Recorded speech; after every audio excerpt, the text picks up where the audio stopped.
इतने भाव में भर के श्री नरसिंह मेहता ठाकुर जी को याद करने लगे। अपनी पत्नी के साथ प्रसन्न। चिढ़ने वाले लोगों ने मन में विचार किया, अरे अपने पिता का श्राद्ध भी करने लगा, इसके साथ तो कुछ भी नहीं हो पाया, इसका तो कुछ भी नहीं बिगड़ा। तब एक योजना बनाई। अयोध्या से कुछ संत जनों की टोली द्वारिका जा रही थी। मतलब एक भक्त के जीवन में विपत्तियां आती ही रहती हैं, वो फुल स्टॉप नहीं होती। हां, एक बात है, विपत्तियां आती रहती हैं पर उसको अनुभूति नहीं होती। मैं कहा करता हूं कि भक्ति क्या है? एनेस्थीसिया का इंजेक्शन है, आपको सुन्न कर देता है। फिर जीवन में चाहे जितनी भी दुविधाएं आवें, आपके जीवन में दुविधा आवेंगी पर आपको ज्यादा उसका प्रभाव अनुभव नहीं होगा। नरसिंह मेहता जी के पीछे पड़े ही रहे सब लोग। ब्राह्मणों ने नागर वंश से निकाल दिया, पिताजी ने अपने घर से भाई ने अपने घर से निकाल दिया। सब कुछ हो चुका है नरसिंह मेहता जी के साथ, पर अभी भी नरसिंह मेहता ठाकुर जी के प्रेम में प्रसन्न रहते हैं। कुछ संत जन अयोध्या से द्वारिका जा रहे थे। बीच में जूनागढ़ बड़ा शहर पड़ा, तो किसी व्यक्ति से जाकर के कहा, हम लोग द्वारिका जा रहे हैं, हमारे पास 700 सोने की मोहर हैं। यहां कोई जूनागढ़ में ऐसा व्यक्ति है जिसको हम 700 सोने की मोहर दे दें और वो लिख करके हमें दे दे, ताकि हम द्वारिका में जाके किसी को वो लिखाई दें तो वहां हमें 700 सोने की मोहर मिल जाए, क्योंकि रास्ते में चोर डकैत बहुत पड़ेंगे, सब लुट जाएगा हमारा। इसको हुंडी कहते हैं। तो हुंडी लिखने वाले, it's just kind of cheque जैसा होता है कि आपने किसी को रकम लिख करके नीचे साइन करके दे दिया, अब वो आप उस बैंक में जाकर के उसको जमा करे, उसको पैसे मिल जाएंगे। तो पुराने समय में चेक नहीं होते थे, हुंडी होती थी। पर हुंडी में ऐसा होता था कि किसी धनवान व्यक्ति को आप 700 सोने मतलब जितने भी हो उतनी मोहर दे दीजिए। वो जिस नगर में आप जा रहे हो वहां का एक पता बताएगा, एक एड्रेस देगा और लिख करके नीचे साइन कर देगा कि इनको इतने रुपए दे देना। और वो कुछ अपनी खुफिया कुछ लिखता भी था, कोड वर्ड्स, उसको पढ़ के सामने वाला दे देता था। तो उन संतों ने कहा, हम पे 700 सोने की मोहर है, हमारी पूरी भारत की यात्रा द्वारिका में विश्राम होने वाली है, हम वहां पर बड़ा भंडारा करेंगे, लेकिन ये हमें डर है कि बीच रास्ते में चोरी ना हो जाए, क्योंकि सोमनाथ जूनागढ़ से द्वारिका के बीच में बड़े चोर चकत्ते मिलते हैं। तो जूनागढ़ में अगर कोई हुंडी लिखने वाला हो तो उसका नाम बता दो। उन मन चले लोगों ने एक दूसरे का मुंह देखा, बोले एक ही है यहाँ तो। कौन? नरसिंह मेहता।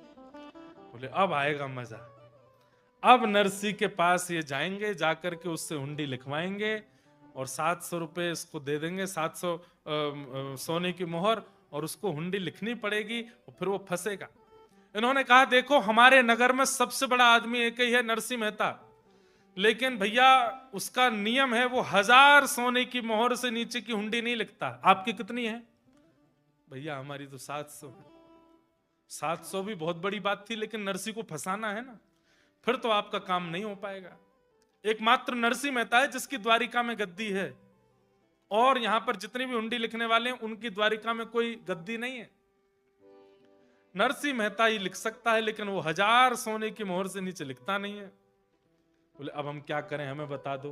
बोले आप तो जाकर के 700 सोने की मोहर उसके चरणों में रख देना, वो लाख मना करे उसके चरण पकड़ लेना, वो ये भी कहेगा कि मेरी कोई गद्दी नहीं है द्वारिका में, आप तो पीछे पड़ जाना। बोले आप कृपालु हो, दयालु हो, संतों पर कृपा नहीं करोगे? चरण धोके पीने लग जाना उसके, क्योंकि जानते हैं कि संत जब ऐसा करेंगे तो नरसिंह बेचारा रो के अंत में स्वीकार कर ही लेगा, खूब मना करेगा, लेकिन आप करके ही मानना। आहा, श्री प्रियादास जी, उन्होंने भक्ति रस बोधनी टीका में बहुत सुंदर वर्णन किया। तीरथ करत साधु आए पुर पूछे को, हुंडी लिख दे हमें द्वारिका सिधारिये, जेवे रहे दूषी कही जाते ही भगावे भूषी, नरसी विदित साह आगे दम डारिये, चरण पकड़ गिर जावो जो लिखावो अहो, कहो बार बार सुन बिनती न टारिए, दियो ले बताए घर जाहे वही रीति करी, भरी अखबार मेरे भाग कहाँ बारी में। ये नाभा जी ने भक्तमाल जी की रचना की, उसमें उन्होंने छप्पे लिखा। उस छप्पे का विस्तार फिर श्री राधा रमणीय परंपरा में दीक्षित श्री प्रियादास जी ने टीका लिखी, भक्ति रस बोधनी टीका। उन्होंने इस प्रकार से भक्तों के चरित्र को विस्तार किया है, बहुत सुंदर है। ये भी इतने शब्दों में पूरी बात बता दी। बोले आप तो जाइए नरसिंह के चरणों में गिर जाइए। नरसिंह मेहता का घर भवन तो बड़ा बना ही हुआ था। जैसे ही ये साधु महात्मा गए घर देख करके और नरसिंह मेहता को देख करके बड़े प्रसन्न हुए। नरसिंह मेहता का स्वरूप था कि संतों को देखते ही चरण धोने भागते थे। चरण धोए,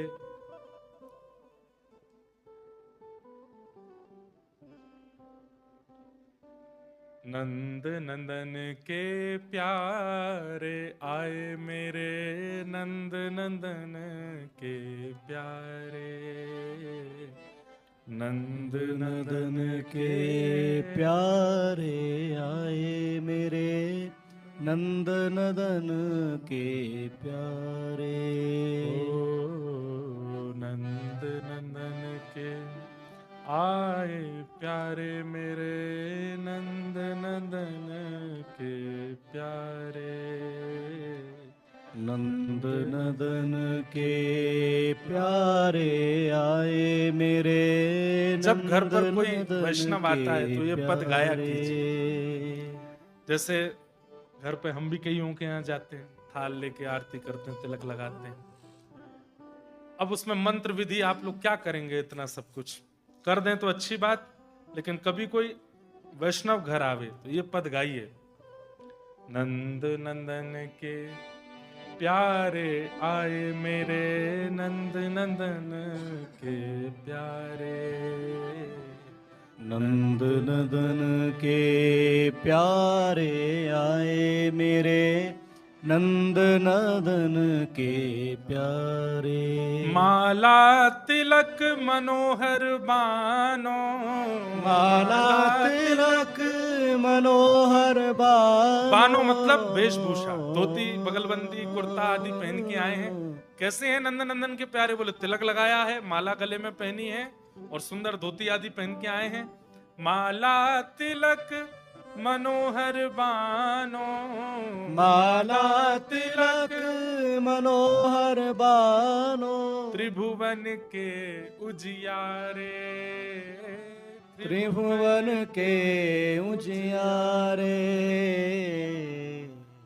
हृदय के मध्य विराजत श्री, हृदय के मध्य विराजत श्री, वृंदावन के दुलारे, वृंदावन मतलब ठाकुर जी के दुलारे।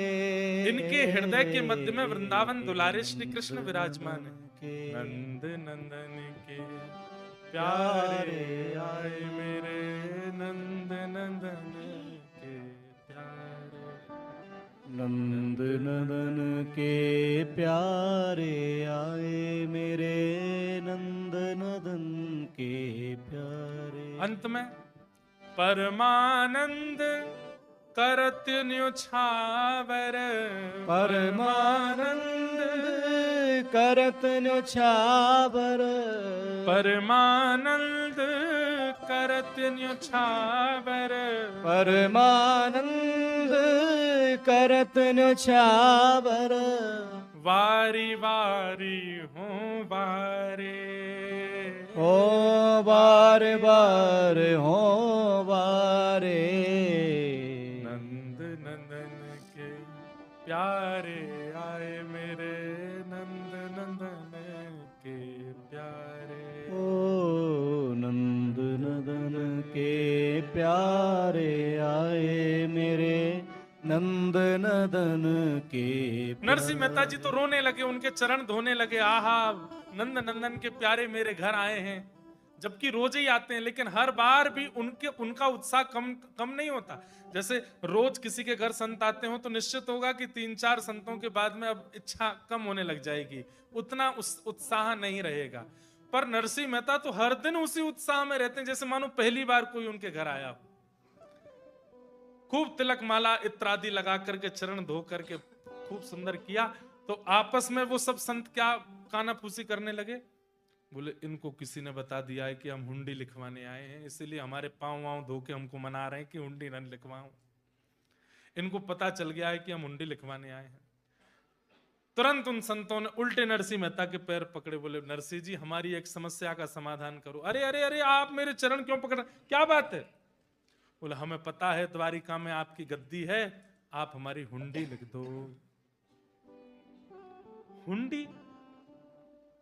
और मैं सुबह भोजन कर लूं तो शाम का ठिकाना नहीं रहता, रात को भोजन कर लें तो अगले दिन का, मैं हुंडी लिखूंगा आपकी और मेरी गद्दी द्वारिका में? किसने बहका दिया आपको? बोले हमें सब पता है, ये सब बात आप बोलोगे ये भी हमें पता है। हमें बता दिया गया था कि वो कितना भी मना करें चरणों में, हमें पता है आप 1000 सोने की मोहर से नीचे हुंडी नहीं लिखते, पर हम गरीब, हम संत जन हैं, हमारा तीर्थ यात्रा पूरी द्वारिका में होगी, वहां हमें भोजन प्रसादी करना है, बीच में कोई धन लूट लेगा हमारा, ये 700 सोने की मोहर है, हमें पता है हम आपके योग्य, 1000 हुंडी, 1000 सोने की मोहर नहीं 700 है, लिख दीजिए ना। नरसिंह बोले पर मेरी कोई गद्दी नहीं है द्वारिका में, मैं किसकी सौगंध खा के बताऊं? बोले हमें यह भी बताया था कि वो सौगंध खाने को तैयार हो जाएगा, पर फिर भी उसी से ही हुंडी लिखवाना। नरसिंह जी जानते तो थे कि जूनागढ़ के लोग कुछ ज्यादा ही प्यार करते हैं मुझसे। जब वे संत रोने लगे तो नरसिंह जी से सहा नहीं गया। हे द्वारिकाधीश, मेरा द्वारिका में कोई गद्दी नहीं, आप ही हो मेरे, तो और तो कोई है नहीं। ठीक है लाइए 700 सोने की मोहर, पर मेरा एक नियम है। आपको किसी ने कहा कि मैं हुंडी लिखता हूं? बोला मेरा नियम है कि मैं हुंडी के पैसे लेके पहले उन्हें खर्च करता हूं, ये मेरा नियम है। संत जन बोले ये कौन सा नियम है? बोले देख लीजिए एक बार। 700 सोने की मोहर लेकर के उन संतों को घर में ही रखा और महाराज चून का नौता, मतलब जूनागढ़ के आसपास के संतों को निमंत्रित कर दिया कि सब लोग आकर के मेरे घर प्रसाद पाओ। 700 सोने की मोहर से कम नहीं तो 5-10 हजार साधु महात्माओं का प्रसाद करा दिया नरसिंह मेहता ने, और उन संतों से ही परोसवाया। सबकी प्रसादी होने के बाद, दक्षिणा वितरण करने के बाद, जब 700 सोने की मोहर बिल्कुल जीरो हो गई, शून्य, तब एक पर्चा लिया और उसमें लिया, हे मेरे प्राण आधार जीवन आधार, मेरे प्राण प्रिय सांवलिया सेठ श्री द्वारिकाधीश, मैं आपका दासानुदास नरसिंह मेहता 700 सोने की मोहर आपकी कानी से ले ली है, इन संतों को भेज रहा हूं, कृपा कर हमारी हुंडी स्वीकारो महाराज रे सांवरा गिरधारी। मारी हुंडी स्वीकारो महाराज रे सांवरा गिरधारी। हमें गुजराती ज्यादा आती नहीं है, जितनी आवे सुन लीजिए। हे मारी हुंडी स्वीकारो महाराज रे सांवरा गिरधारी। ओ मारी हुंडी स्वीकारो महाराज रे सांवरा गिरधारी। मारी हुंडी स्वीकारो महाराज रे सांवरा गिरधारी। ओ मारी हुंडी स्वीकारो महाराज रे सांवरा गिरधारी। सांवरा गिरधारी। सांवरा गिरधारी। सांवरा गिरधारी। ओ सांवरा गिरधारी। माने एक छे थारो आधार रे सांवरा गिरधारी। ओ मारो एक छे थारो आधार रे सांवरा गिरधारी। ओ माने एक छे थारो आधार रे सांवरा गिरधारी। ओ मारो एक छे थारो आधार रे सांवरा गिरधारी। हे मारी हुंडी स्वीकारो महाराज रे सांवरा गिरधारी। ओ मारी हुंडी स्वीकारो महाराज रे सांवरा नरसिंह मेहता गिरधारी। लिख रहे हैं, नाथ मैंने 700 सोने की मोहर लेकर के संतों की प्रसादी कर दी है। क्यों? क्योंकि आप तक किसी भी वस्तु को पहुंचाने का एक ही जरिया है, संत जन। मैंने 700 सोने की मोहर संतों को पवा दी है, इसका मतलब आपके पास पहुंच गई है। तो द्वारिका में लाज रखना, जब ये सब आ जाएं तो इनको कैसे भी करके 700 सोने की मोहर दिलवा देना। देखा, ठाकुर जी तक कोई भी वस्तु पहुंचानी हो तो ठाकुर जी के प्रियजनों को दे दो, ठाकुर जी के प्रियजनों को पवा दो, ठाकुर जी के प्रियजनों को मान कर दो, उनसे प्रेम कर लो, तो मतलब ठाकुर जी को पहुंच जाती है वो वस्तु। जैसे व्हाट्सएप जरिया है अपनी बात अपने प्रेमी तक पहुंचाने का, ऐसे ही जितने भी हरिजन हैं, हरि भक्त हैं, ये सब ठाकुर जी के व्हाट्सएप हैं। इन्हीं पर ही सारे मैसेज टाइप कर दिया करो, जो ठाकुर जी को बोलना है, जो ठाकुर जी के प्रति कहना है, जो भाव आपका है, वो सब इन्हीं को दे दो। हे मारी हुंडी, हे मारी हुंडी, हे मारी हुंडी स्वीकारो महाराज रे सांवरा गिरधारी। ओ मारी हुंडी स्वीकारो महाराज रे सांवरा गिरधारी। हे माने एक छे थारो आधार रे सांवरा गिरधारी। ओ माने एक छे थारो आधार रे सांवरा अब गिरधारी। नरसिंह मेहता ने लिख तो दिया, लेकिन संत जन तो हो गए चिंता मुक्त और नरसिंह मेहता की नींद उड़ गई। अब क्या होगा? ये सब संत जन जब द्वारिका जाएंगे और वहां मेरी कोई गद्दी नहीं मिलेगी, इनको 700 सोने की मोहर नहीं मिलेंगी, तो क्या होगा? अरे मुझे मारेंगे इस बात का डर नहीं था उनको ये डर था कि कहीं ये लोग शोक में आकर के प्राण ना त्याग दें, गोमती जी में डूब ना जाएं, समुद्र में प्राण ना त्याग दें, क्योंकि संतों की कोई कमाई तो है नहीं। किसी ने कुछ दक्षिणा दी, किसी ने कुछ दक्षिणा दी, वही सब इकट्ठे करके 700 सोने की मोहर इनके पास आई थी। पर अब मैं क्या करूं, मेरे पास आ गए, अब मुझे सबको पवाना पड़ा। अब इनको मिल जाए बस कैसे भी कि हे ठाकुर जी, ओ माने एक छे थारो आधार रे सांवरा गिरधारी। ओ माने एक छे थारो आधार रे सांवरा गिरधारी। संत जन कीर्तन करते हुए द्वारिका पहुंचे। हफ्ता भर 10 दिन में द्वारिका पहुंचे। जाकर के द्वारिकाधीश के दर्शन किए। बोलो द्वारिकाधीश। और हाँ, एक बात, हुंडी लिखने के बाद में पूरा पर्चा बंद करके मोहर लगाई नरसिंह मेहता ने और बोले किसको देना है भैया वहां जाके? बोले गोमती जी के तट पे जाकर के, वहां पे सांवलिया सेठ हैं, एक सेठ जी हैं, उनका नाम क्या है? सांवलिया सेठ, उनको जाकर के ये दे देना। बोले अच्छा ठीक है। अब संत जन वहां पहुंचे, वहां जाकर के द्वारिकाधीश के दर्शन किए, जाकर के गोमती जी के तट पर देखे, दुकान आदियों में घूमते देखते रहे, कहीं कोई सांवलिया सेठ नाम कहीं लिखा नहीं। दुकानदारों से पूछा, भैया हम लोग जूनागढ़ से आए हैं, नरसिंह मेहता जी ने हुंडी लिखी है हमारी, यहाँ कोई सांवलिया सेठ है? सब लोग देख करके बोले कोई सांवलिया सेठ नहीं, हम तो यहाँ इतने साल से हो गए द्वारिका में, यहाँ हमने कोई सांवलिया सेठ का नाम नहीं सुना। संत बोले ऐसा मत बोलो, हमारा हृदय निकल के बाहर आ जाएगा, जल्दी बताओ नरसिंह मेहता की गद्दी कौन सी? बोले कौन नरसिंह मेहता, कौन सी गद्दी? अरे हम हुंडी लिखवा के आए हैं। अरे तो हुंडी लिखने वाले अन्य शहरों में हैं, जूनागढ़ में कोई हुंडी लिखता है ये तो हमने कभी सुना भी नहीं है। संत जनों में दो चारों को तो बीपी हाई हो गया। बोले हमको तो पहले ही शंका लग रही थी, जब हम हाथ पांव जोड़ रहे थे, कह रहे थे हमारी हुंडी लिख दो, वो मना कर रहा था बार बार। एक संत रोता रोता बोला वो सब तो दूर की बात, हमारी 700 सोने की मोहर हमारे सामने पूड़ी बना के खिला दी उसने, वो मिलेंगे भी नहीं दोबारा, और वो तो बोल देगा कि मैंने तो तुम्हारी तरफ से संत भोज करा दिया। अब क्या होगा? गली गली घूम करके, गली गली ढूंढ करके, जब बिल्कुल पस्त हो गए, हार गए, गोमती सागर तट पर जाकर के बैठ गए और रोने लगे। अरे भैया कहां है सांवलिया सेठ? तब आहा, श्री प्रियादास जी बहुत सुंदर वर्णन करते हैं। ठाकुर जी सांवलिया सेठ का रूप धारण कर रहे हैं। कैसा रूप धारण किया? माथे पे लपेटी राखी अटपटी पाग मोटी। सुनिएगा, माथे पे लपेटी राखी अटपटी पाग मोटी, खुली खुल जात चोटी फिरत ही न्यारी है। ऐसी पाग बांधी है ठाकुर जी ने।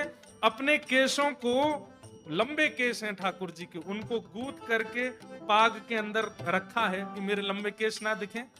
लेकिन श्री प्रियादास जी कर रहे हैं, माथे पे लपेटी राखी अटपटी पाग मोटी, खुली खुली जात चोटी। ठाकुर जी के बार बार केश बाहर आ रहे हैं। खिसक खिसक परी एड़िन लो धोती जात। आहा, बार बार ठाकुर जी की धोती नीचे उतर रही है तो उसको संभाल रहे हैं, कभी इधर से कभी इधर से, कभी अपनी पाग संभालते हैं। घिस अति अंग रखी घेर घर वारी है। सुंदर अंग रखा पहना है, बिल्कुल सेठ जैसे बने हैं। हे कट्टी सो लपेटी राखो लाभो सो दुपट्टा। और कैसे बने हैं ठाकुर जी? एक सुंदर धोती पहनी है, ऊपर अंग रखा पहना है, जैसे हमने ये पहनी है बगल बंदी। ऐसे ही ये 2 तनी की जगह जब यहाँ 6-7 तनी हो जाए तो अंग रखा हो जाता है। अंग रखा नीचे घेरदार होता है, जैसे माताएं पहनती हैं ऐसे घेरदार अंग रखा है, नीचे धोती है। यहाँ पर एक पटका कंधे पर है और दूसरा पटका हाथ पर है। आहा, कट्टी सो लपेटी राख्यो लाभो सो दुपट्टा, और पेटे रखो काड़ी कछु चाहक अगारी है। कान पे कमल बही बगल दबाए सा। एक कान के ऊपर कमल पुष्प रखा है और कुछ कमल के पुष्प बगल में, जैसे सेठ होते हैं अदा में रहते हैं, कुछ कमल के पुष्प ऐसे दबा करके, कान पे कमल बही बगल दबाए सा। कांधे धरी धम से सुथेली आने डाल, मारी हुंडी स्वीकारो महाराज रे सामड़ा गिरधारी। ओ मारी हुंडी स्वीकारो महाराज रे सांवरा गिरधारी। हे मारी हुंडी स्वीकारो महाराज रे सामड़ा गिरधारी। ओ मारी हुंडी स्वीकारो महाराज रे सांवरा गिरधारी। हे माने छे थारो आधार रे सामड़ा गिरधारी। हे मारो एक छे थारो आधार रे सांवरा गिरधारी। इतने में ही बैंत, बैंत समझते हैं आप लोग? एक छड़ी होती है, बड़ी स्टाइलिश छड़ी, बूढ़े बड़े लोग कभी कभी लेके चलते हैं। बैंत खटकाते हुए, अपनी जूतियों की खनक करते हुए, इत्र की सुगंधी कमल घुमाते हुए, सिर पर पाग पहनी है, बीच बीच से उनके घुंघराले केश बाहर आ जाते हैं तो उनको भीतर करते हैं। यहाँ कमल लगाए हुए कमल नैन ठाकुर जी, और हल्ला करते हुए, अरे कोई जूनागढ़ हमारे सेठ नरसिंह मेहता के यहाँ से हुंडी लिखवा के आया है क्या? अरे सांवरिया सेठ हम ही हैं, आइए हमसे मिलिए। जैसे ही सांवरिया सेठ आवाज सुनी संतों के तो जैसे मानो जान में जान आई। बोल कहाँ है, कहाँ है, कहाँ है? तभी देखा अंधेरे में से श्वेत वस्त्र पहने हुए साक्षात द्वारिकाधीश सांवरिया सेठ बन करके आए। बोलो द्वारिकाधीश की जय, बोलो सांवरिया सेठ की जय। ठाकुर जी आ गए। संत जन पहले तो भैया देखते ही रह गए, क्या सुंदर छवि, कैसे नेत्र, कैसे गाल, कैसी नासिका, कैसी मुस्कान। अरे महाराज आप लोग ही आए हैं क्या जूनागढ़ से? बोले हाँ हम ही आए हैं, 700 सोने की मोहर की हुंडी लिखवाई, जल्दी दीजिए, पत्र कहाँ है? पत्र देख करके पहले तो ठाकुर जी ने सिर से लगाया, ओहो आप लोग कितने भाग्यशाली, हमारे सेठ जी से मिलके आए हो। आपस में संत जन जो गालियां दे रहे थे उनको, नरसिंह मेहता को, उनको कोई समझाने, देखा सच्चा है वो, इतना सुंदर उसका नौकर है ये ये उसका नौकर है, और देखो उसका पत्र देख के माथे से लगा रहा है। पत्र खोल करके जैसे ही पढ़ने लगे, ठाकुर जी के नेत्रों से अश्रु गिरने लगे। कितना सुंदर पत्र लिखा है। महाराज, आपकी 700 सोने की मोहर बिल्कुल तैयार है, बल्कि हमारे सेठ जी ने हुंडी में लिखा है 700 से अधिक भी अगर आपका खर्चा हो तो वो भी मैं वहन करूंगा। सेठ जी की बड़ी कृपा है। तो एक ने पूछ लिया, बोले ये जो जूनागढ़ वाले नरसिंह मेहता, इनका कारोबार क्या है, इतनी बड़ी इनकी? बोले कारोबार तो हमको पता नहीं, हम तो छोटे मोटे उनके नौकर, हमको वो बताते नहीं है। पर इतना मैं बता सकता हूं कि द्वारिका की गद्दी उनकी समस्त गुजरात की गद्दियों में सबसे छोटी गद्दी है। इससे बड़ी बड़ी गद्दियां हैं उनकी। वो तो बहुत बड़े सेठ हैं भैया, हमें तो उनके दर्शन ही नहीं मिल पाते हैं। आप लोग, मैं आपके चरण छू लूं जरा। ठाकुर जी चरण छू रहे। संतों को पहले लेकर के गए ठाकुर जी अपने भवन में। रुक्मणी आदि भी सब रूप बदल के वो सेठानी बन के खड़ी हैं। पवाओ संतों को प्रसाद पवाओ। सोने की थाली में महाराज दे करके संत जन कहें, ये तो नौकर है, इसके यहाँ सोने की थाली है, इसकी सेठानियां तो देखो कैसा सुंदर। भैया नरसिंह मेहता क्या अद्भुत आदमी है वास्तव में। ठाकुर जी ने इतना चकाचक उनका आनंद कराया।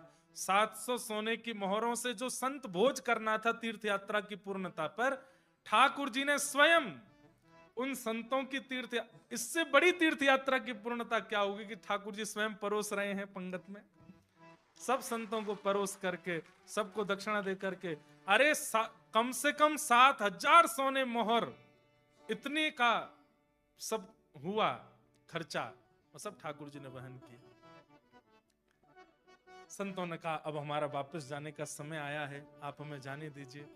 तो ठाकुर जी बोले हमारे सेठ जी के लिए मैं भी एक पत्र लिख दूं। और ठाकुर जी ने विपरीत पत्र लिखा, और पत्र में नरसिंह मेहता जी को अपना प्राण कह करके कहा, मेरे प्राण प्रिय नरसिंह, दुनिया ने मुझे चितचोर कहा, दुनिया ने मुझे चोर अग्रगण्य कहा, पर तुमने मुझे सेठ कह करके बुलाया है, तुमने मुझे सांवरिया सेठ बना दिया। मैं तुमसे मिलने के लिए बहुत तड़प रहा हूं, जल्दी मेरे पास आना, तुम्हारा दास सांवरिया सेठ। और लिख करके ठाकुर जी ने मोहर लगा करके दे दी। संतों को क्या पता कि ये भक्त भगवान की वार्ता, उनको तो लगा ये नौकर और स्वामी हैं।